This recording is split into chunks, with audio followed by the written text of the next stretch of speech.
A woman, 31, was born with a severe genetic disorder called EDS Ehlers-Danlos syndrome, hypermobility type. The illness caused defective collagen throughout her body, resulting in joints so loose they constantly dislocated, severe chronic pain, extreme fatigue, and skin so fragile it bruised and tore easily. 11 years ago, her condition worsened dramatically. She was forced into a wheelchair because walking more than 100 feet risked catastrophic hip dislocations. 3 years ago, she upgraded to an electric wheelchair because pushing a manual one became unbearable. For reasons she never understood, her aunt had an extreme hatred for disabled people, especially those in wheelchairs who could still move their legs.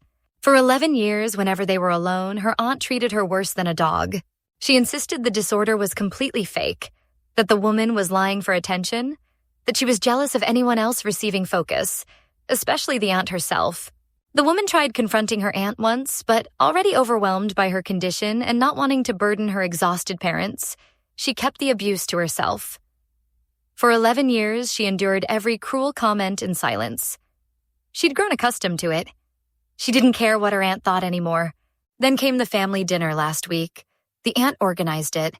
Everything seemed fine until the aunt drank more than usual and became openly snarky toward the woman in front of everyone. Family members called her out. The aunt silently fumed, giving death stares. The woman's parents noticed and kept watch. At some point, the woman went to the kitchen to take her medication privately. Her aunt followed and closed the door. They were far from the others. No one could hear them, even if the woman screamed. Sensing danger, she discreetly started recording on her phone. The aunt asked if she was enjoying being an attention hog and ruining her dinner. The woman tried to maneuver toward the door while apologizing. The aunt's voice rose. She accused the woman of faking her disorder out of laziness, of being jealous of her success. She called her every name imaginable, screaming nonsense.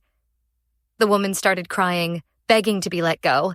Realizing she needed to escape, the woman tried to get out of her wheelchair. The aunt turned violent. She pushed the woman back hard into the chair, screaming that liars needed to be taught a lesson.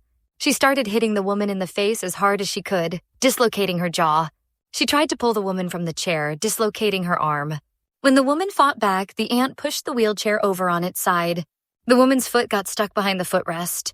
The woman let out a blood-curdling scream audible throughout the entire house. Her father burst through the door.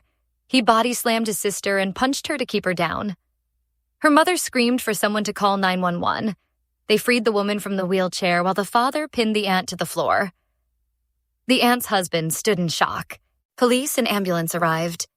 The aunt was put in handcuffs, screaming at the father for daring to lay hands on a woman.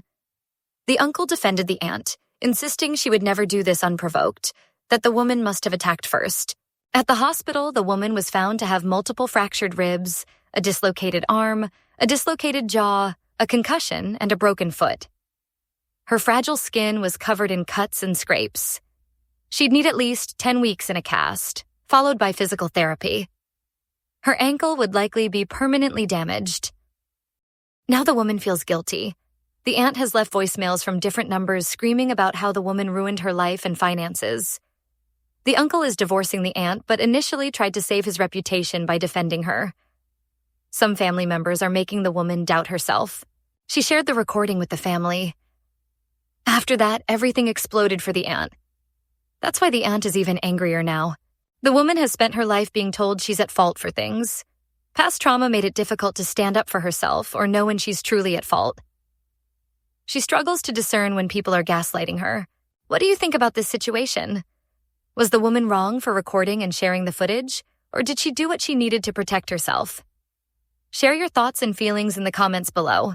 Like, comment, share, and follow this page for more.